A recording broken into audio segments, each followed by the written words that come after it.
Good morning to our panel, distinguished guests, those joining us via the live stream, and those with us today in person. My name is Karen Peters, and I'm the UNODC Regional Drugs and Health Advisor. I'm also here on behalf of my UNAIDS colleague, Quintin Leter, and it is a pleasure to be the moderator for today's launch of the Regional Report on Compulsory Drug Treatment and Rehabilitation in East and Southeast Asia. This report forms part of a larger body of work which the UN began over 10 years ago. The first joint UN statement calling for the closure of compulsory drug treatment centers was released in 2012, followed by 3 regional intergovernmental consultations with countries mentioned in the report. The last statement was issued in 2020 in light of the COVID-19 pandemic and reiterated the UN commitment to support the closure and the end of compulsory facilities for people who use drugs.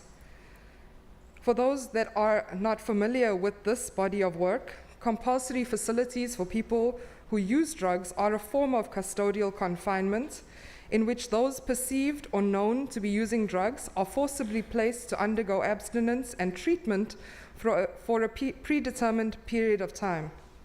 Administered through criminal law, administrative law, or government policy, in East and Southeast Asia, compulsory facilities are operated by various government agencies, including the military, the police, the Ministry of Health, the Ministry of Social Affairs, or the National Drug Control Agencies, depending on the country specific. Aiming for a drug-free environment, interventions are abstinence-based and generally restricted to detoxification, often are not medically supervised and provide little or no ongoing evidence-informed treatment, harm reduction services, or aftercare. Compulsory facilities for people who use drugs in East and Southeast Asia are a common phenomenon, and this report focuses on 9 countries in the region who use this approach: Cambodia, China, Indonesia, Laos, Malaysia, Myanmar, Philippines, Thailand, and Vietnam. The report we are launching today provides an update on the status of compulsory facilities in the region in relation to their commitments, these countries' commitments to transition. Allow me to introduce our panel today. First, we have Ms. Gita Sabarwal, who is the UN Resident Coordinator in Thailand.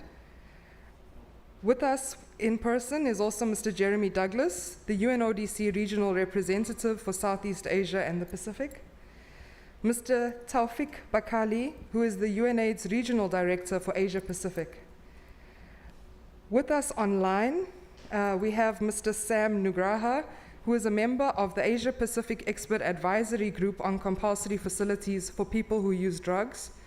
Sam is also the founder of Rumah Singha Peka, which is a peer-led drug treatment organization. We have with us Ms. Rasma Karlina. She is the Women's Coordinator of Indonesian Act for Justice. She is also the Women and Harm Reduction International Network Chairperson for the Indonesia. We have from the Philippines, Ms. Nancy Jean Gacho, and Nancy is a paralegal at IDU Care Philippines. Last but not least, we have Dr. Claudia Stoskesku, who is joining us as the UNODC and UNAIDS consultant and the person who drafted the report. Without further ado, we're going to move on to the first presentation today by Gita Sabarwal. Gita was appointed as the United Nations Resident Coordinator in Thailand in March 2020 and has close to 3 decades of development experience working across multiple country contexts in Asia. Her work has focused specifically on peace building, governance, and social policy, while generating and applying empirical and big data analysis to deal with emerging development challenges. Gita, the floor is yours. Thanks, Karen, and good morning, colleagues, FCCT members, and distinguished guests. It's my pleasure to join you today for the launch of the regional report and to share ideas how we can work together to end compulsory drug treatment and rehabilitation in East and Southeast Asia. Thank you, FCCT, for hosting this discussion on an issue of such social importance.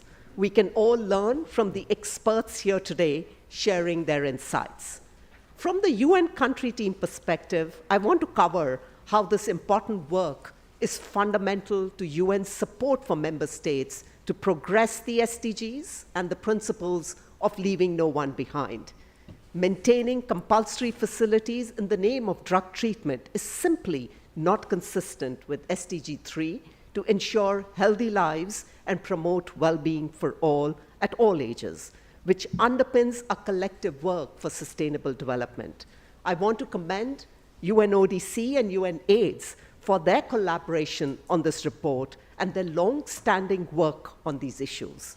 This kind of UN joint advocacy is crucial to address not only the health, but also social welfare and employment issues related to compulsory treatment and incarceration.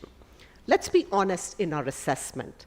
There has been very little progress since the first UN joint statement calling for the closure of compulsory facilities 10 years ago. The narrative persists that people who use drugs and have drug disorders will be deterred by harsh punishment, despite abundant evidence to the contrary shown in overflowing prisons and treatment centers. We need fresh thinking based on best available data and evidence to break this pattern. This is why the joint report is important, to inform us, policymakers, and the public about where countries stand on the path to permanently end compulsory treatment and rehabilitation. The goal is to support member states' transition to voluntary community-based approaches encompassing elements such as harm reduction, mental health, social welfare services, housing, and employment.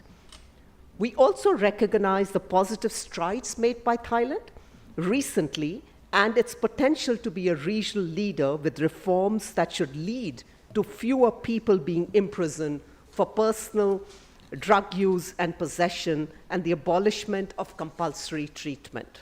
Now is the time to consider how we can build on these reforms and maximize positive outcomes for people and society.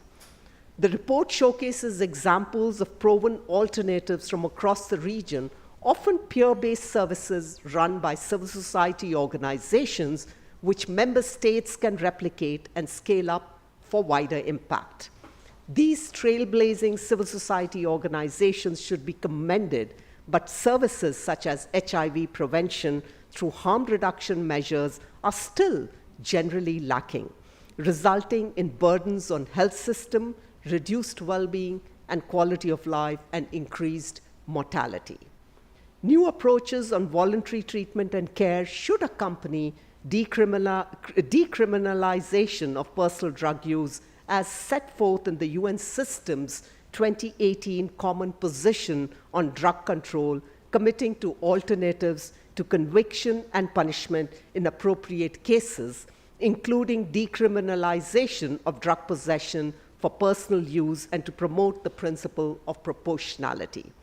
This work is grounded in the principles of human rights and leaving no one behind that are fundamental to the UN mandate. In this spirit, I want to highlight UNODC and UNAIDS related work during the pandemic response, providing support and personal protective equipment to the most vulnerable, including people in prisons and those subject to stigma and discrimination.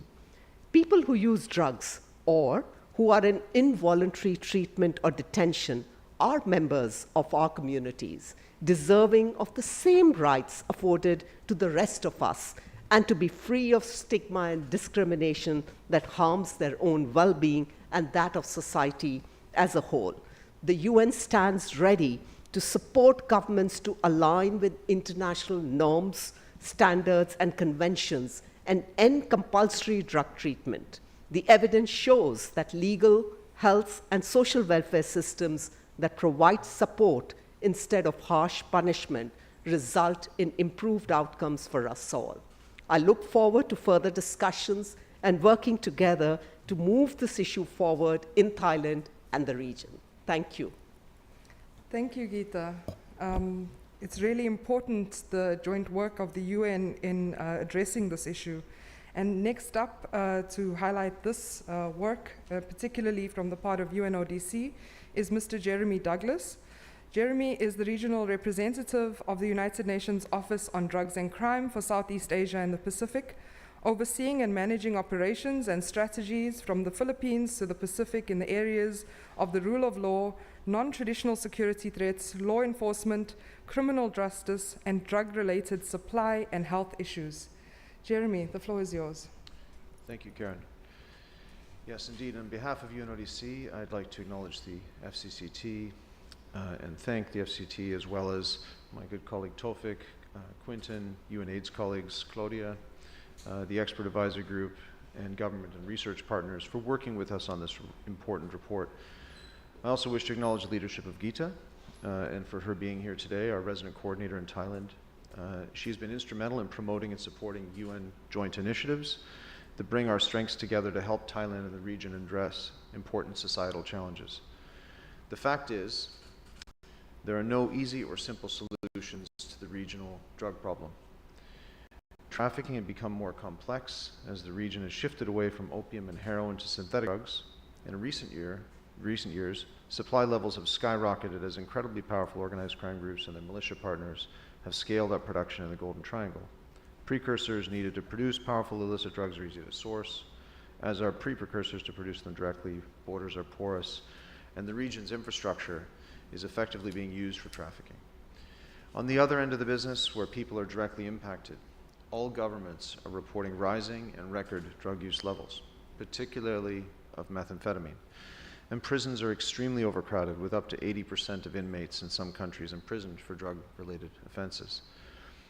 And while I could elaborate further, the point is there is no doubt the drug use issue is complex and requires an integrated policy response, although not every part of that response needs to be complicated.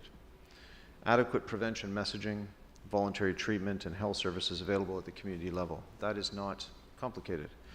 Social inclusion and promoting health and well-being of people, including those on the margins of society, like drug users. That is not complicated. In fact, that is the core of the work we support as the UN and the Leave No One Behind agenda of the SDGs. And it is what the International Drug Control Conventions are meant to embody.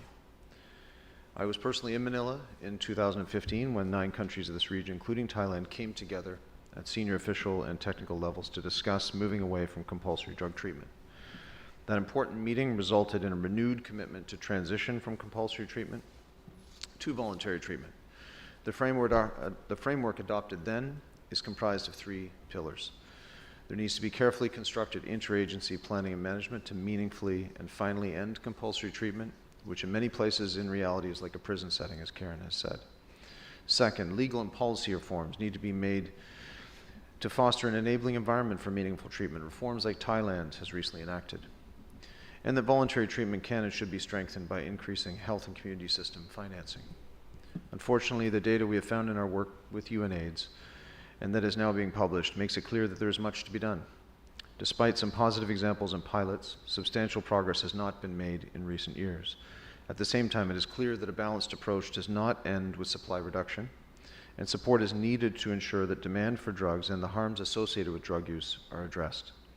This is crucial as it goes hand in hand with the commitment to close compulsory centers and move to voluntary treatment. But there are positives. We have tools that the international community, including this region, have agreed to, including those outlined in the UN General Assembly Special Session 2016 Outcome Document and the UN Common Position on Drug Control. We have excellent guidance documents, we have training curricula, and mentoring and capacity building efforts underway to support community-based services for people who use drugs, and we have support available for legal and policy reforms, as we have done here and in other parts of the region. The UN, government, academia, treatment experts, and civil society have also agreed that compulsory treatment should end. That commitment is there. In closing, change processes, especially those involving reforms of long-entrenched policy interests, are not easy. They take time. They take partnership. UNODC stands ready to support countries in the related efforts, along with my UN colleagues. Thank you. Thank you, Jeremy. Indeed, I think we all need to come to the understanding that the time is now for this change to happen. We've been working on this advocacy for a while. which is why I'd like to introduce Talfiq Bakali, our partner in this advocacy work over the past 10 years as UNAIDS. Talfiq is the Regional Director for UNAIDS Regional Support Team in Asia and the Pacific.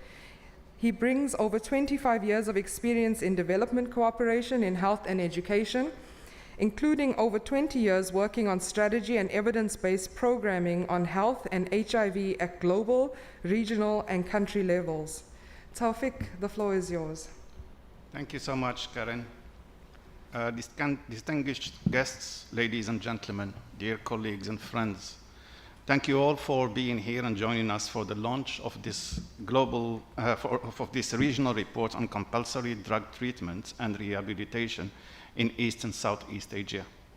But first of all, I would like to acknowledge the excellent collaboration and partnership we have with UNODC on all areas of joint interest, not only this report, but much beyond, and also the valuable leadership of the resident coordinator in supporting the cross-UN collaboration and joint initiatives, particularly for progressing the SDGs and leaving no one behind. I would also like to thank the Regional Advisory Group and other experts, the government partners and community organizations for their contributions to produce this report. The data that will be presented today and as reflected in this report will show us that we need to do things differently. Mandatory detaining people in so-called drug treatment facilities is not effective.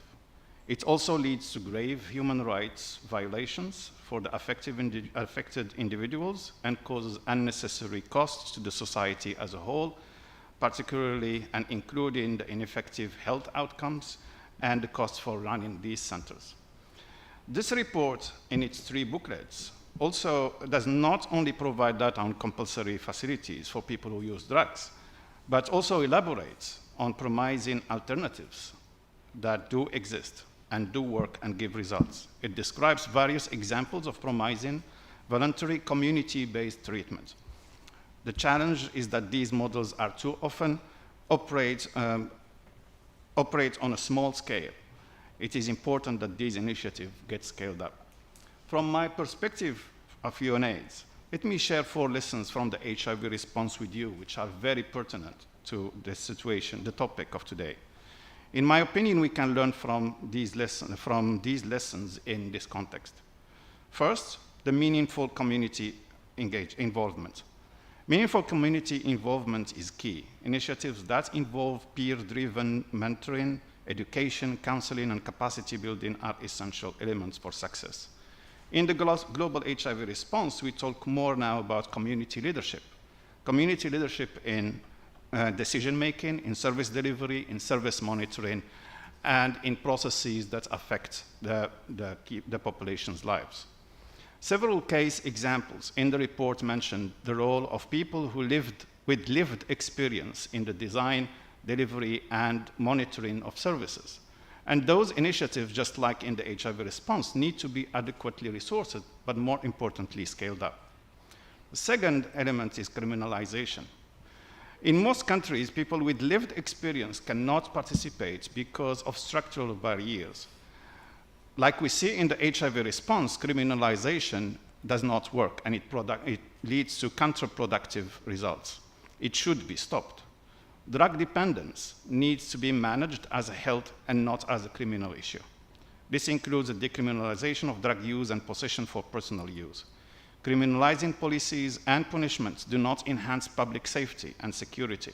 Criminalization of drug use and possession is associated with numerous harms, including stigma and discrimination, criminal records that limit opportunities to access housing, education, and employment, as well as high-risk drug consumption patterns, overdosing, and the transmission of blood-borne diseases. The second element is stigma and discrimination. The criminalization of people finds its root causes in stigma and discrimination. It is a reality that pale HIV, people living with HIV live, and key populations, including people who use drugs, that they face every day. Stigma and discrimination against people who use drugs are linked with decreased health care access and are influenced by public security approach to drug-related issues that promote coerced rehabilitation and punishment in many Asian countries. which leads to negative results and keep people further behind and excluded from accessing services. The fourth and last element I'd like to talk about is multi-sectoral collaboration and partnership, and we have excellent examples in this report reflected. The HIV movement has shown us that partnerships are crucial for success. Partnerships between different key population groups, between communities, between different sectors, between people living with HIV, governments, and scientists to know what works and what does not work. If different groups work together, they can achieve results. Multi-sector collaboration and partnership is also a critical requisite to facilitate policy shifts away from punishment and towards health-based approach to drugs. Ladies and gentlemen, a decade ago, commitments were made, but little was done. Now it is the time to do things differently. We have examples that work. Let us remember that these 4 lessons from the HIV response and finally transition away from the compulsory facilities for people who use drugs to voluntary community-based treatment. UNAIDS stand ready to support this process. Thank you so much. Thank you so much, Talfiq. Indeed, we do have really great examples from our region, which is why the next speaker is going to highlight some of these in her presentation. Dr. Claudia Stoskesku is a researcher and policy analyst with expertise in drug policy and HIV. She is associated with Columbia University's Social Intervention Group as a research fellow and consults regularly for United Nations organizations, including working with UNAIDS and UNODC for the past 2 years in relation to advancing community-based alternatives to compulsory treatment. Claudia is based in Jakarta, Indonesia.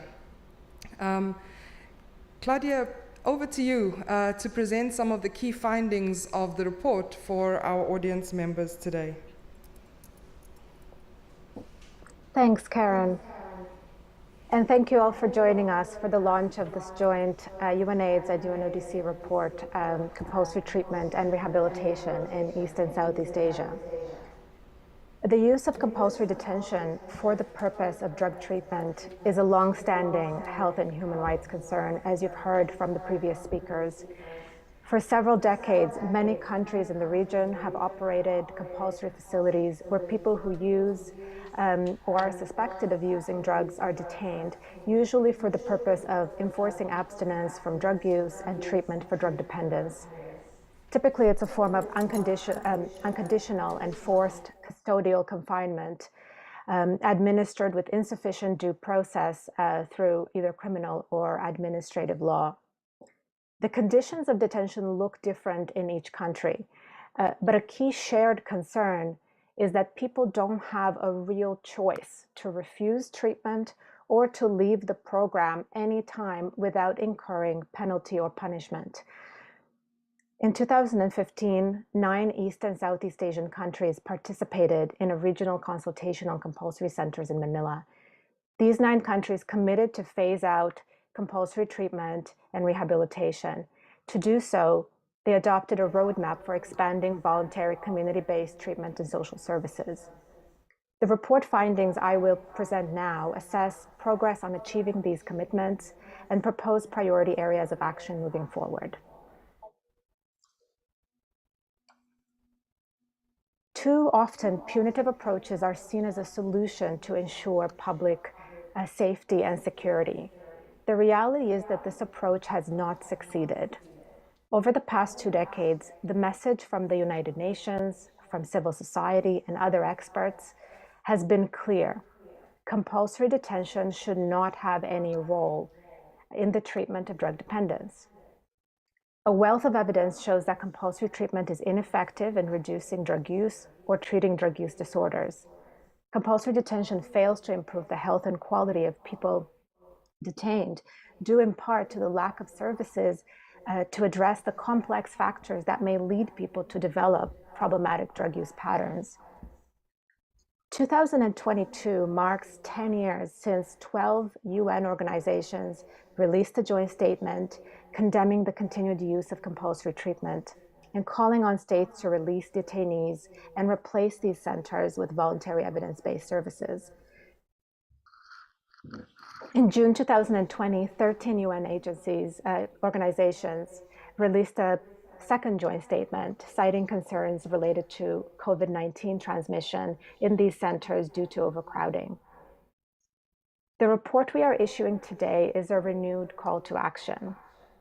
The message of the report is clear and simple. We must respond with united and decisive action to immediately and permanently do away with all forms of detention, coercion, and forced drug treatment. And we must, as a matter of urgency, scale up health-based approaches that are voluntary and that have proven positive results in keeping people alive, healthy, and thriving. The report consists of 3 separate booklets, the first of which is an executive summary outlining the key outcomes of the other 2. Booklet 2 is a regional overview of the issues of the status of compulsory treatment facilities using data provided or published by countries. We gathered these data through a questionnaire administered to health and drug control authorities in countries. In instances where data was not provided or was missing, we filled in gaps with published government data sets provided through official channels, such as the ASEAN Drug Monitoring Reports or government websites. Booklet 3 is a discussion paper developed in consultation with a group of academic, government, and civil society experts forming the Asia-Pacific Expert Advisory Group on Compulsory Facilities for People Who Use Drugs, which was established in 2020. This paper details case examples of promising practices from 8 countries that support the expansion of voluntary alternatives.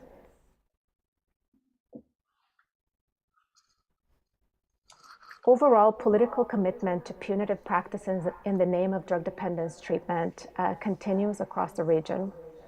All 9 countries that we looked at implement some form of compulsory treatment.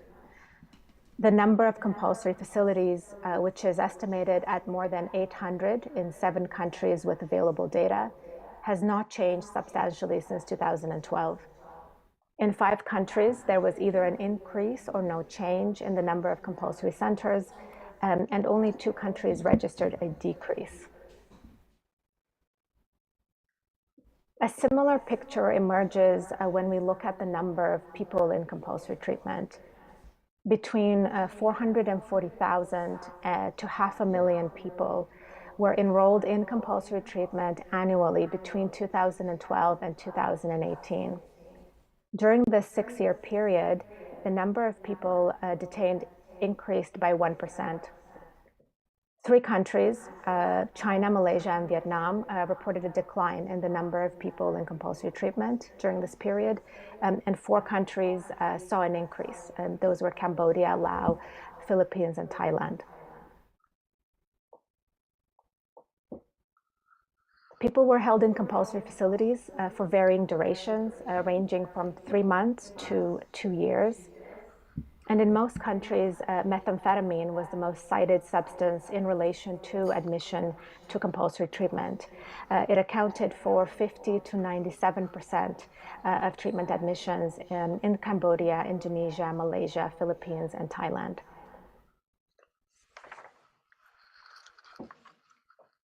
Across the region, compulsory facilities remain overwhelmingly run by the criminal justice system and are disproportionately staffed by security personnel, the military, or the police, which is more typical of a correctional facility than a health service.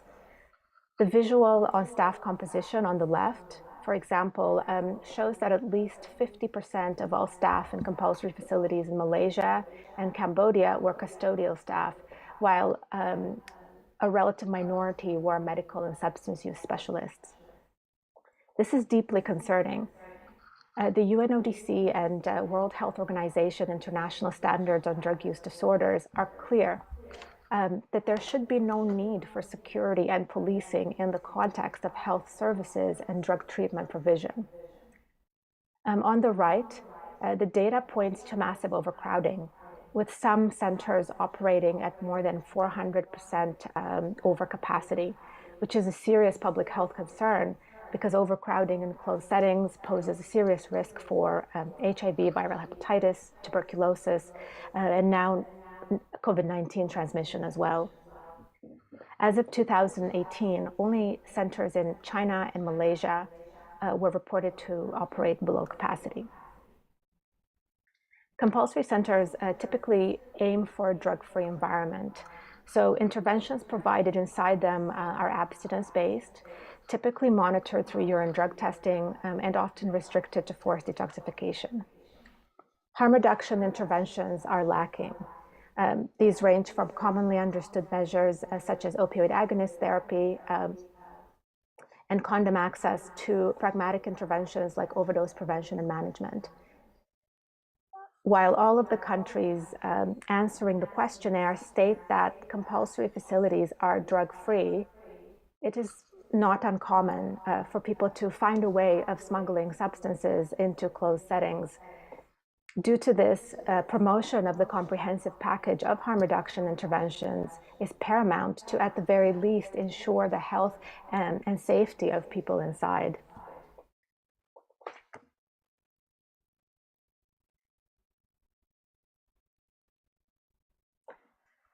Compulsory centers often entail numerous human rights violations.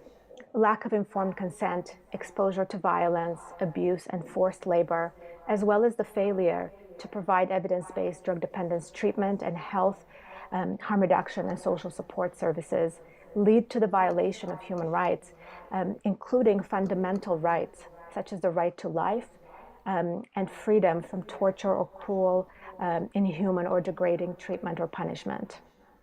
Last year, the UN Working Group on Arbitrary Detention published a study that documented arbitrary arrest and detention without due process, punishment amounting to torture and ill treatment, solitary confinement, and in some cases, deaths due to severe beatings taking place in compulsory treatment settings in this region.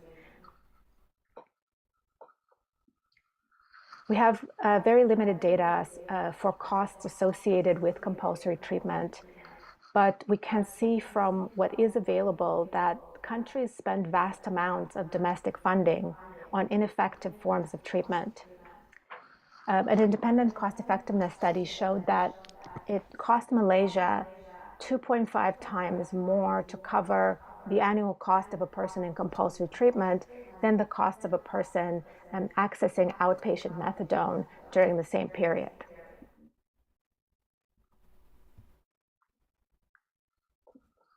UN organizations developed international standards, and global experts are in consensus that what's needed instead of compulsory detention is a comprehensive menu of voluntary, accessible, and evidence-based treatment and care options.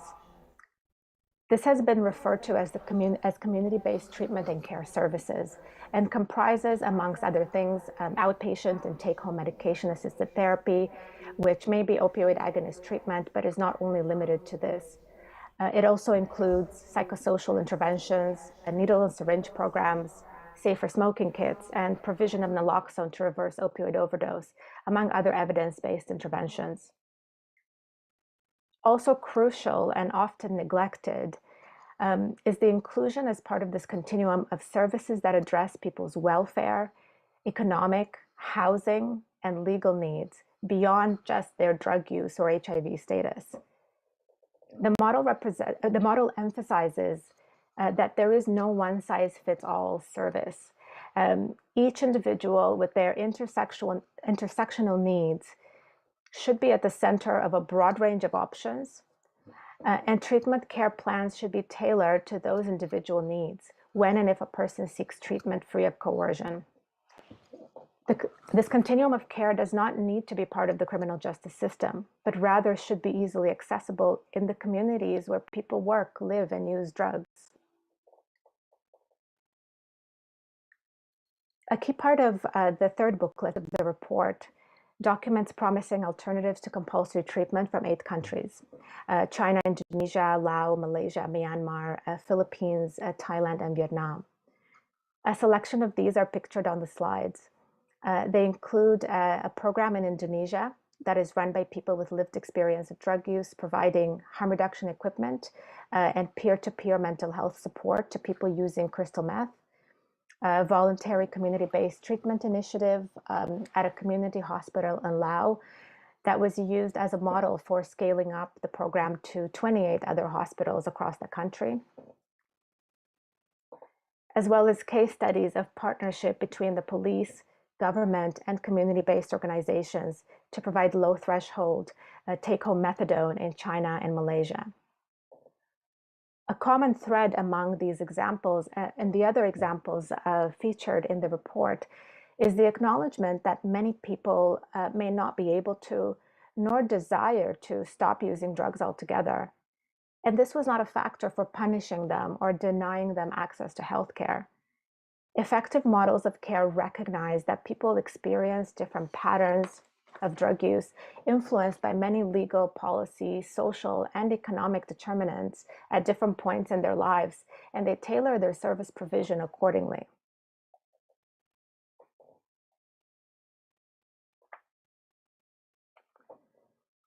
Unfortunately, availability and access to these alternatives is still insufficient, and many of these programs do not get scaled up. Many challenges are slowing down this progress. A key barrier is the ongoing criminalization of drug use and possession for personal use across the region. We know that punitive sanctions arising from criminalization, like mandatory urine testing, keeping registries of people who use drugs, and police surveillance, worsen stigma and discrimination and undermine access to health and social services. Since 2012, no country in the region has fully removed criminal penalties for drug use and possession for personal use. Whereas the UN system, as outlined in the 2018 UN Common Position on Drugs, promotes the decriminalization of drug possession for personal use, among other policy reforms that put people, health, and human rights at the center. The way forward proposed in this report is captured in the Regional Framework for Action on Transition, which provides a roadmap for governments to accelerate a paradigm shift from compulsory treatment, detention, and punishment towards health and rights-based approaches. The original framework was endorsed by countries in 2015 in Manila. It focuses on recommendations across 3 areas: enabling policy environments, planning and management of national multi-sectoral committees and action plans, and resourcing and strengthening health systems. In the report today, the Asia-Pacific Expert Advisory Group makes updated recommendations to strengthen the framework's 3 areas of action. An important proposed action is the removal of criminal penalties for the use and possession of scheduled drugs and other related offenses. This would provide the greatest potential benefit for people who use drugs, reduce overcrowding, and free up resources for more effective responses.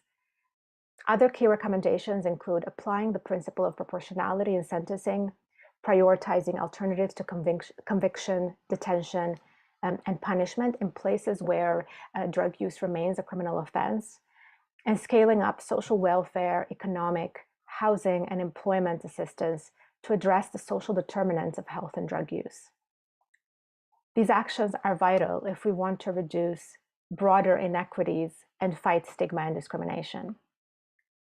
The Expert Advisory Group also recommends reallocating funding that presently supports compulsory systems toward voluntary community-based services, including harm reduction.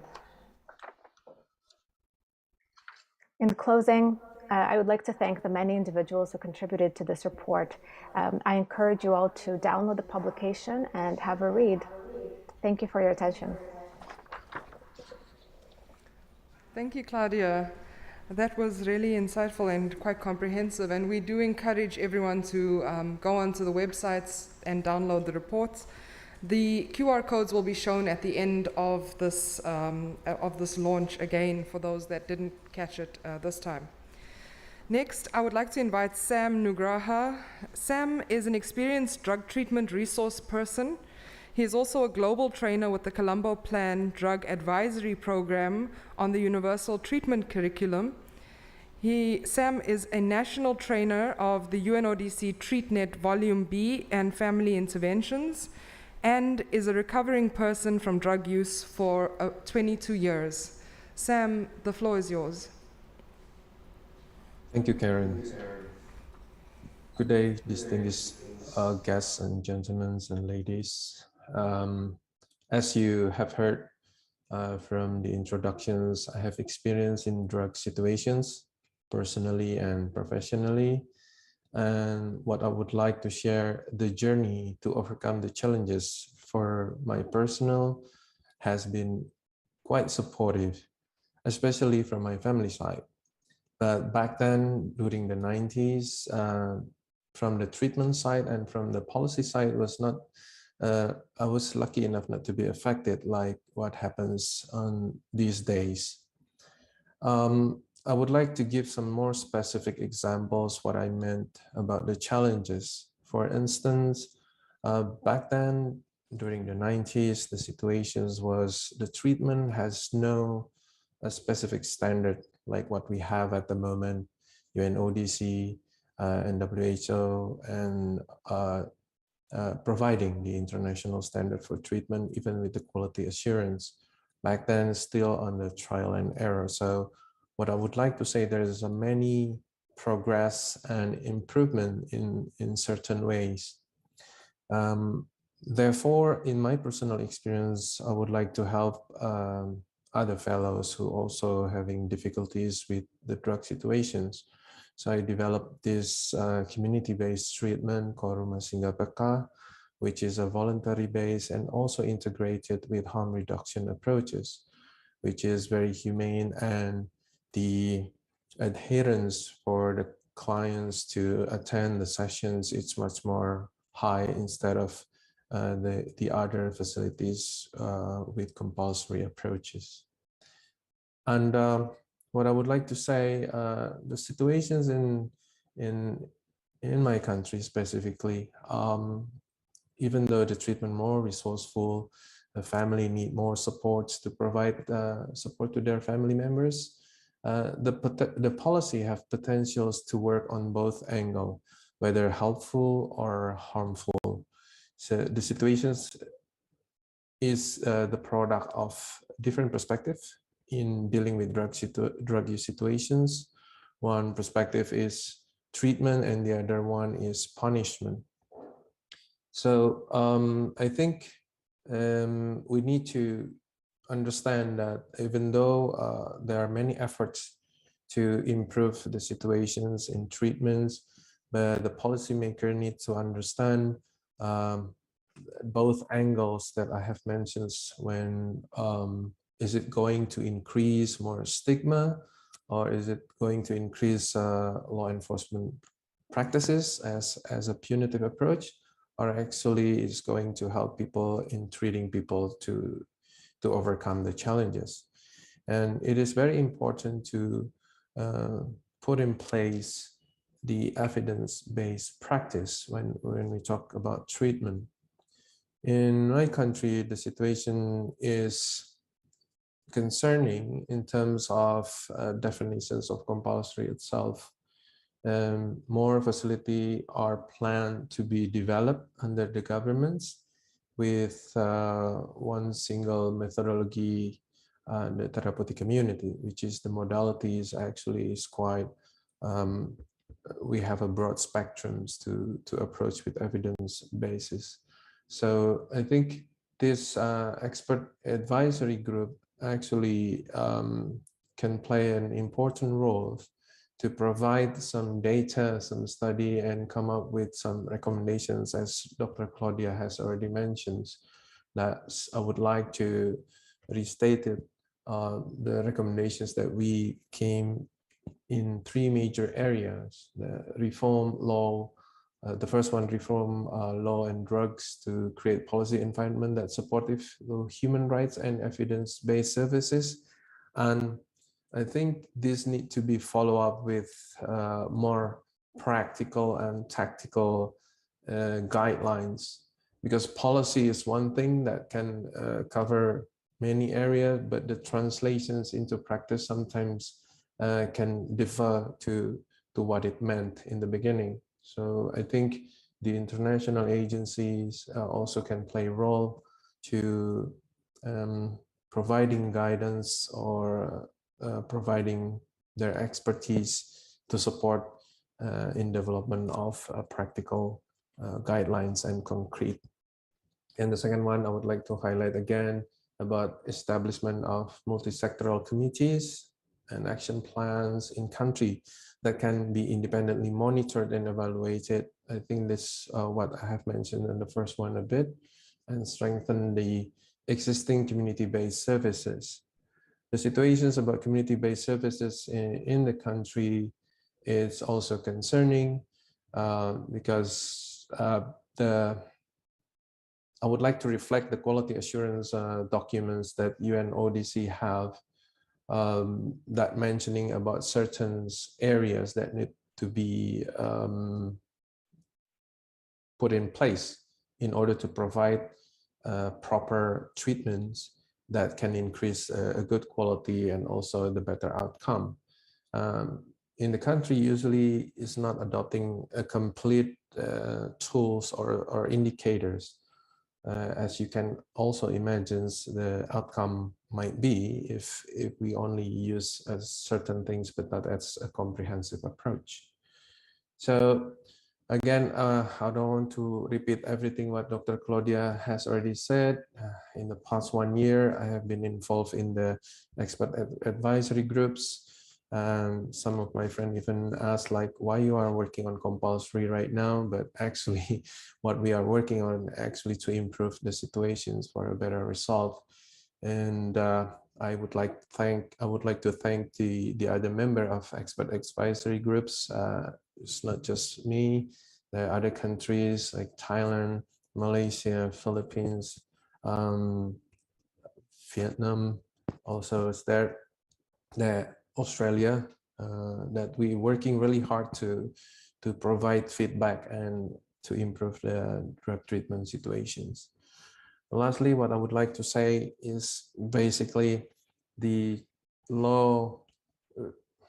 We need to change the law because sometimes it's translated really vaguely. For instance, in Indonesia, for considered definitions in the law, if you are an addict, then you will be sent to treatment. But if you are not yet an addict, they call it as drug abusers, then you can consider as a trafficker, or that have a different penalty that can goes to the criminal sentence instead of treatment. So this is what I meant on the policy that needs to have a clear guidelines, because in practice, the situations can be more damaging from the intentions of that policy. Thank you very much for having me, and I will hand it back to Karen. Thank you very much, Sam, for your intervention. And indeed, it is really crucial to have people who have lived experience of drug use to be able to support and implement interventions for people who use drugs. Speaking of laws and policies and change, I'm going to ask of Rasma Kalina. We have a video message that is pre-recorded from Rasma. She is the chairperson for the Indonesian board of the Women and Harm Reduction International Network. Rasma also serves as a coordinator for women and community empowerment at Indonesia Act for Justice, an organization that fights for access to justice and provides legal assistance for people who use drugs and other marginalized groups in Indonesia. Rasma is a recovering person from drug use for the past 13 years. Here is Rasma's message.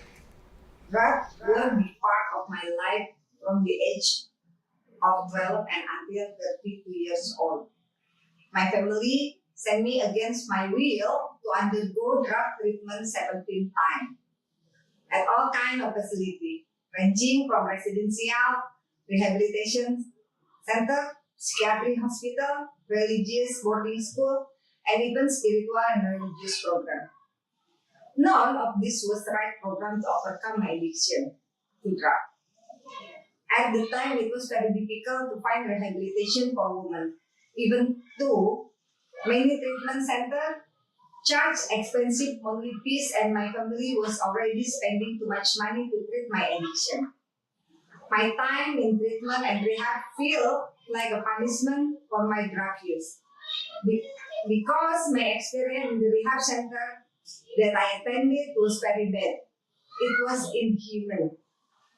Most of the place I went to consider the drug dependence not a health issue, but being related to the devil. It is still etched in my memory in one rehab place in West Kalimantan where my parents took me. There, they tied my hand and feet between two trees and chanted mantra as if there was a demon in my body that had to be expelled. The more I struggled to be free, and the more my hand felt hurt and bleed. What I feel at the moment was anger toward everyone, because they all punished me rather than trying to help me. In the past, I was often physically abused from my father because of my drug use. I also lost custody of my first child in the court at the time of my divorce from my ex-husband, also due to my drug use. Often labeled as cheap woman because my drug use. I have also been dismissed from work because my company where I work discovered that I use drugs.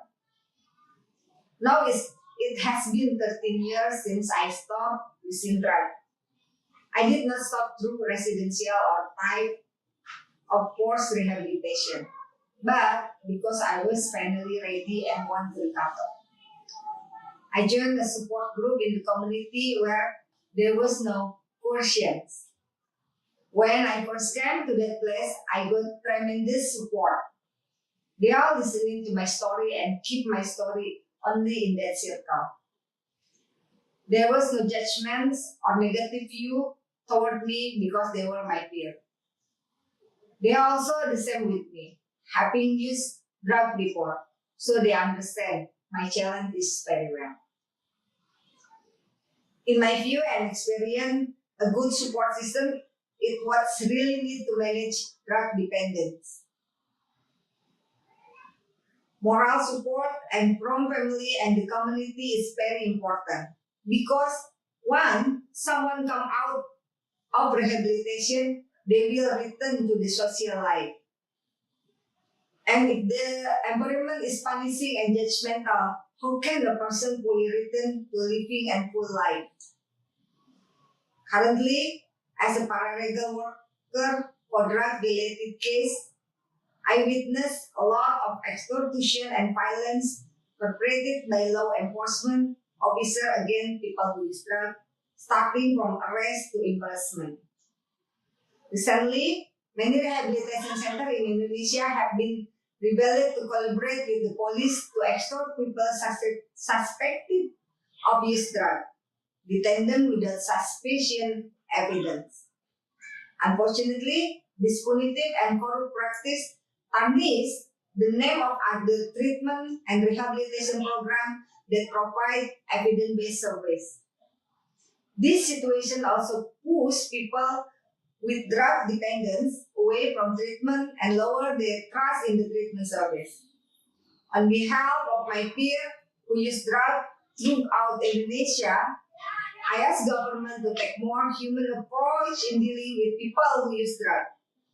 The government should guarantee the right and ease of access to range of service and treatment options that suit the need of every person. Because not all people can be treated with the same method. If rehabilitation is right, then the state should provide effective rehabilitation services that are easily accessible, voluntary, compatible, free through health insurance or affordable. Thank you. Thank you, Rasma. Apart from being a justice and legal rights advocate, Rasma is also a mom, and I think we could hear that in the video. You know, we appreciate working from home, and having to record video messages is not particularly always easy. Last but really not least, we have a message from Nancy Gacho. Nancy is 29 years old and from Cebu City, Philippines. She is a paralegal aid worker at IDU Care, a community-based organization supporting people who use drugs. Nancy will play that video message now. Thanks. I'm Nancy Jane. I'm from Cebu City, Philippines. I'm now a paralegal aid worker at IDU Care, a community-based organization support people who use drugs. I also have lived experience using drugs. Being a sex worker and person living with HIV, I started using all kinds of drugs at 15 years old. From smoking marijuana, inhaling shabu, to taking syrup, to inject drugs, and even solvent. A few years ago, before I was paralegal works, I was employed as a HIV outreach worker and support group at the Cebu City Health Department. My peer and also my superior talks to me about enroll in outpatient private drug rehabilitation facility. Nalibog na ko. Out of respect my friends and superior, I said yes because it was on an outpatient visit. So I was enrolled in the drug rehabilitation program. At first, my experience in the facility involved a daily routine of everyday morning prayer, exercise, then take a bath, eating, the Narcotics Anonymous meeting in the morning and also in the afternoon. We started at 7 a.m. to 4 p.m. many weeks, but the cravings is still there because I go home, my enrollment is still doing drugs. Because I always violate rules in the facility, one day all my privileges were removed. The rehab center decided to stop allowing me to live and I become in-house patient. I was told supposedly for 6 months, but when 6 months passed, they still did not allow me to leave. I learned they will release me only if they have the consent order for my superior. I got angry because it's more than 6 months already. I become wild in the facility and finally let me free. When I was back to my place again, I began using drugs again and went back to my sex work. 6 months later, I was picked up again by the rehab staff and physically grabbed in the street to return to the rehab facility. It's like I'm arrested like a criminal. This is because they know I relapse and win the orders of my superior again. My experience inside the rehab is still the same as before. For 3 months as part of what was called the relapser program, I started every day inside the rehab with a morning prayer, exercise, and lots of NE meetings. After 3 months, I was released and went right back to using drugs.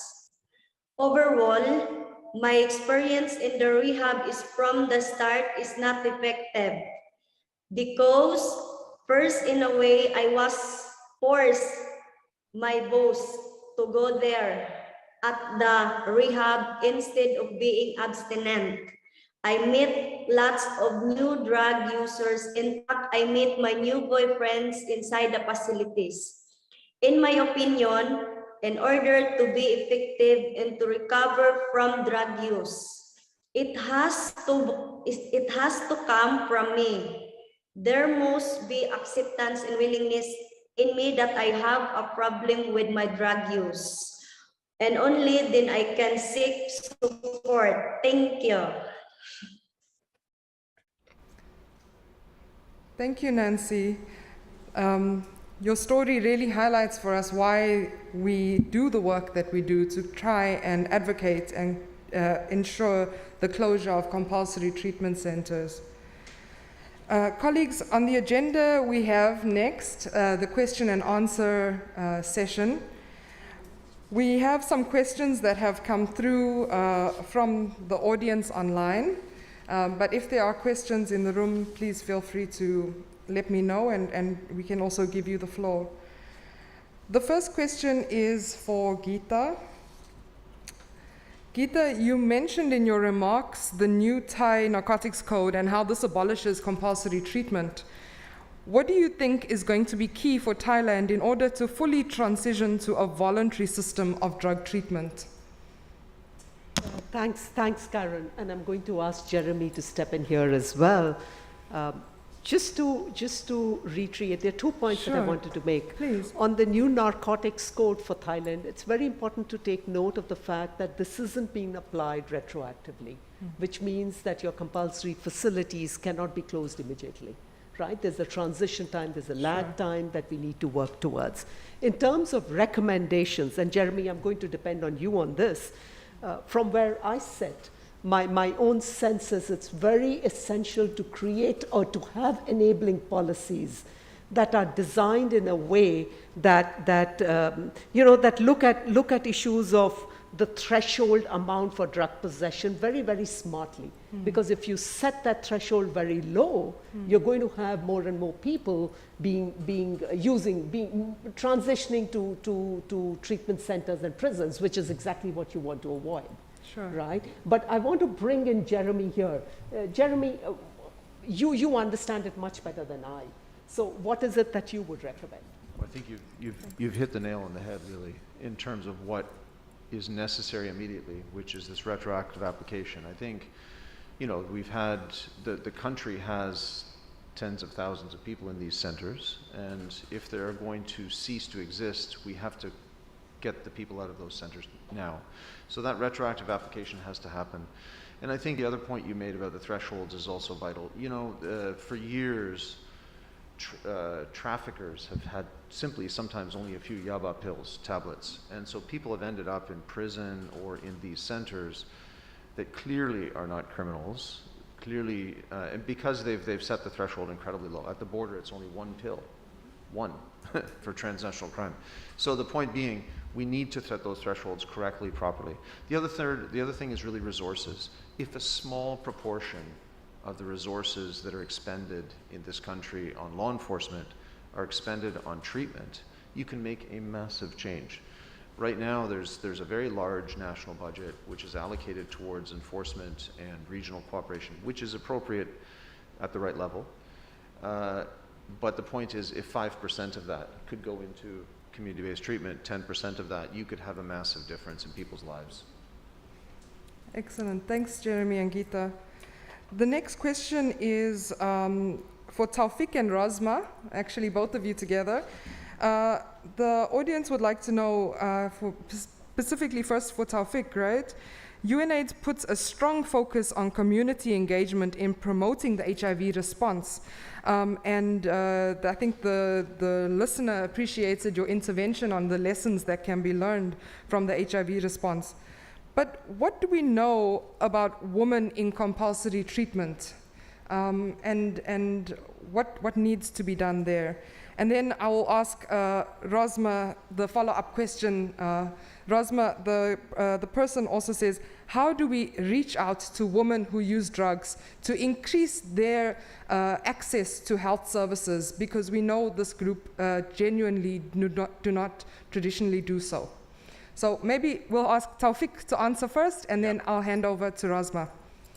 Thank you, Karen. A very pertinent question. But first of all, let me first acknowledge the very powerful and meaningful contribution of women in this event, as we see by the strong pertinence of the panel and their contribution and the moving stories we've just heard. Sometimes those human stories, even from one or two individuals, are more moving than numbers. The issue of data is well known, and we have discussed it also in the context of the World AIDS Day. Particularly for key populations and people who use drugs, there is a major discussion around the validity of the reported numbers. In general, for people who use drugs, there are in all countries almost serious discussions on whether the reported numbers are a good estimate or whether the real estimate is 3 or 4 or 5 times even higher. The reason for that is particularly stigma and discrimination. People go in hiding, and also criminalization. And it's not easy to have a good reporting on people who use drugs. Now, when it comes to women, the inequalities push the consideration of counting women even higher. And that's because there is a stronger level of stigma associated to women drug use. And we only go by global estimates that are based on some scientific, sometimes unscientific even, basis that tells us probably it could range from between a 2.5 to a 10% of all drug users, at least as we speak in a number of countries in the region. Now, the discussion when we talk about women in detention centers, that's even more difficult.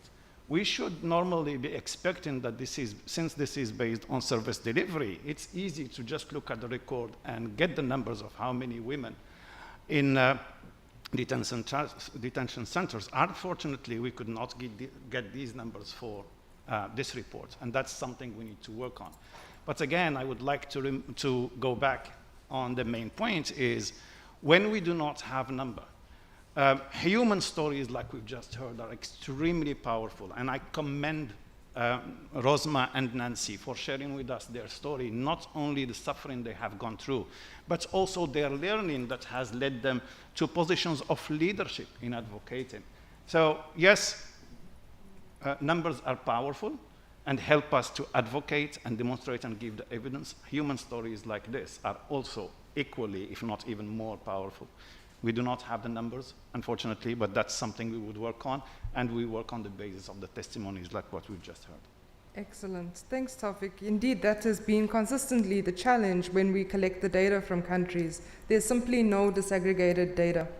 Rasma, what advice can you give to service providers to increase the numbers of women that are accessing their services? How can we do things better? Okay, thank you, Karen. The difficulty most often encountered by women who use drugs in accessing rehabilitation service so far is that there is not much rehabilitation that can accommodate women needs, because they may also a mother or even single mother who has to take care of her child, at the same time having to overcome her addiction. So, especially in my country, rehabilitation facilitated by the state is not much rehabilitation for women. So how come if you want to ask women who using drugs to access the health service like rehabilitation, maybe better we all work together to change the method by their need. Thank you. Thanks, Rasma. That's really a key message there, including what you had also mentioned in your video around moral and social support. I think that is also really important for women who use drugs. This next question comes from the audience online again.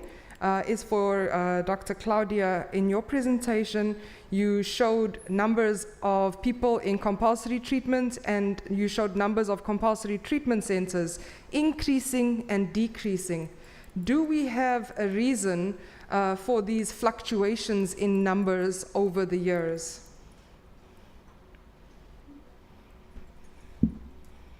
Thank you for that question. Overall, the trends show that increases and decreases were relatively minimal, particularly in terms of the number of compulsory facilities. For the majority of countries, these numbers stayed the same or increased. And I would say that in terms of people entering facilities, there are many reasons that they may differ country by country. It may also be related to drug trends within that country, and different laws and policies and anti-drug campaigns that took place over the years that we looked at the data. I would probably say that, and I think here about the example of Malaysia. In Malaysia, we saw between 2010 and 2015 a strong commitment to transition away from compulsory treatment and toward voluntary community-based services, and strong political and financial commitment toward that transition. With a change in politics in recent years, that has changed, and we've seen that trend reversed.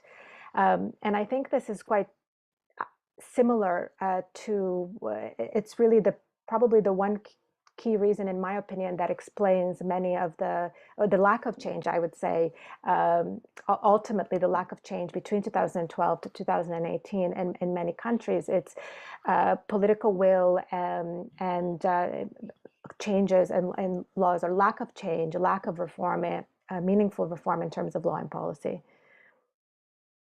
Thanks, Claudia. I think that summarizes well, but I'd also like to ask Talfiq if you have any further points to add on this question from the part of UNAIDS's understanding. Yeah, it's really a challenge that we see in almost all components, and we have the evidence that demonstrate that there is an issue here between the commitments made and how we see it translated into action. And usually there is a gap. We are seeing it here on people who are in detention centers. We have seen it as well in many aspects of the HIV response. I think there is some components that need to be looked at to link between the commitments, the political will, translation into policies, and into action. There is a gap in between, and in each country or in each situation, there is one piece falling off. Sometimes just because we do not have alternatives, or sometimes the alternatives are not scaled up enough to transition and make the numbers decreasing instead of increasing.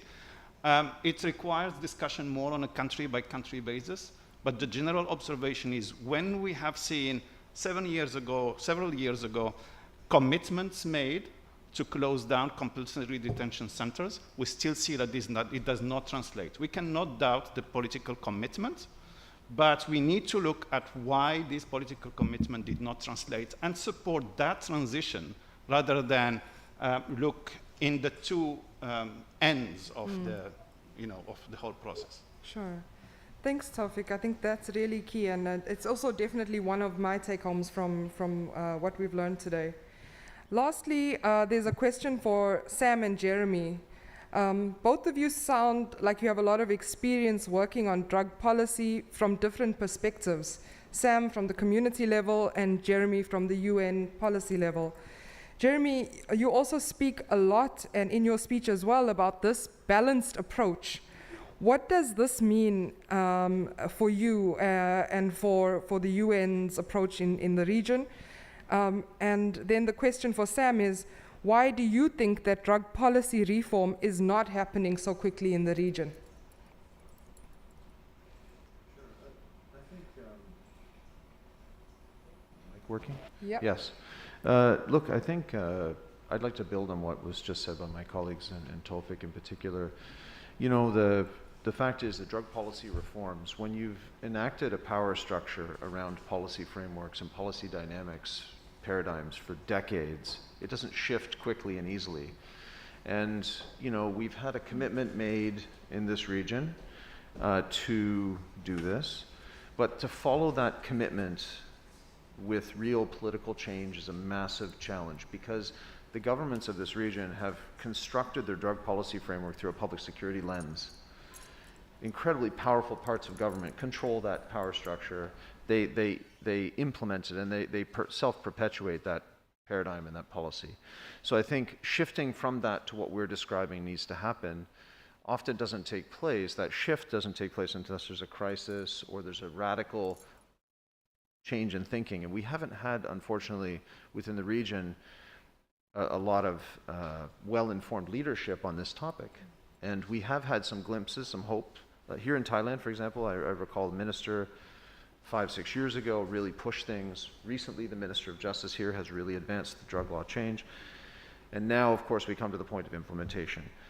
So I think we really have to talk to the power structures in a different way, move them forward, and then provide that support that the UN can support, that the UN can offer in terms of good policy advice and implementation. The other thing is data. I think fundamental to this on the policy side of things is just the poor data and or misinterpretation of the situation. And you hit the nail on the head, Tawfiq, when you said like stigma and criminalization of drugs really suppresses the data fundamentally, because people, you cannot gather good data from drug users in this region, and very few countries have estimates, if any, but then you can't survey the populations to understand what drug use is because of the stigma and criminalization. So a lot of the countries in this region have really, really low drug use estimates officially. So then, of course, that doesn't make any sense because we have this massive supply surge occurring. So you were right when you said the drug use levels are probably underestimated by 3, 4, 5 times. The drugs that are produced in this region are going somewhere. They're going into people. They're being used. They're being consumed. And I think the data don't match. And I think we have to have a big reflection on data development in this region so that we can then have a candid discussion with the policymakers and talk about what's necessary to address the situation. But they don't understand it. So that's a big challenge for this region is the data underpinning the reforms. Thanks, Jeremy. Great intervention. Sam, do you have anything to add to what Jeremy said? Because I think you also echoed some of these points in your intervention earlier. Is there something that you particularly want to address on what can shift the drug policy changes here? You mean politically or from community perspective? Whichever perspective you'd like to focus on.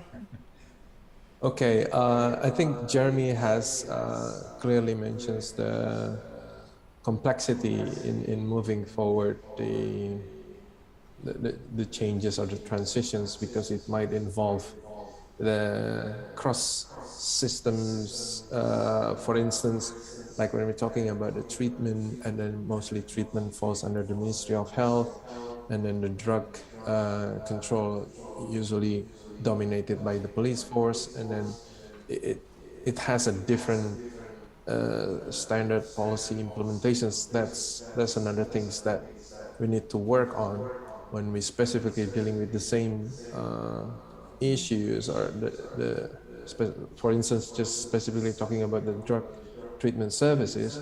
It should be with the same language, whether is it from the police force or Ministry of Health, Ministry of Social Welfare, and extra, extra. But this hasn't happened yet. They need to be facilitated. They have their own standard, they have their own understanding, and they have their own perspective. Some of them still think need to use punishment, and the other things need to be for the treatment. And that's the politically one. On the other hand, because the government, like Jeremy mentions, the power structures, I understand that in situations in Indonesia, the government has invested a lot to expand the government bodies and services and entities. So to shift that, first of all, changes is not easy. And when we come with the new approach, there will be a lot of reluctant or some, because they need to adapt with new things. And we might also consider if the person is not suitable to work on that area, then the person have to be considered where the government need to put the person or the government official. So the complexity is like that. I think to move forward, to fast forward, I think the government need to have a competitors in order to provide services in a healthy way. We mentioned UNODC have documents about community-based treatments, and government translated in their own definitions. I think government need also to have a competitions from the community approach with a proper support from both angles. That way, from the government service and the community service are competing to have a better services. I think that might stimulate to speed up the transitions because we will have the data, we will show the improvement. Yeah, that's what I think on my personal opinion, that might increase, because right now the government doesn't have any other competitors, so business as usual. I think just following the policies and the regulations has already exist. Sure. Thanks so much, Sam. Colleagues, we have come to the end of our launch this morning. We can download the report via the QR codes, which we'll show in a minute. Please allow me to just summarize some of the really important and key points that we have discussed here today. The first mentioned by Gita is that we need a joint and coordinated effort and regular data collection. This was re-emphasized that the decriminalization of possession for personal use of drugs will allow for the reduction of people in compulsory treatment and prisons, and the UN supports these efforts. Jeremy also mentioned that decriminalization actually, incidentally, will improve data collection. And I think that is a really important point to also reiterate. The only way to solve this complex issue is to implement simple solutions. And those are encompassed within voluntary community-based approaches. As Talfiq mentioned, much can be learned from the HIV response, particularly around engaging the community or communities in finding the solution. Community interventions need support to survive, and I think that's what Sam mentioned in his intervention. To reach people who use drugs in a highly stigmatized environment, peer-based interventions are really key. And last but not least, we have to remember the people behind the numbers, and I think this is really the most important component. Our work is around promoting the Sustainable Development Goals and the rights of all human beings to the highest attainable standard of health, and that really improving or closing down compulsory treatment is going to help us to achieve those goals.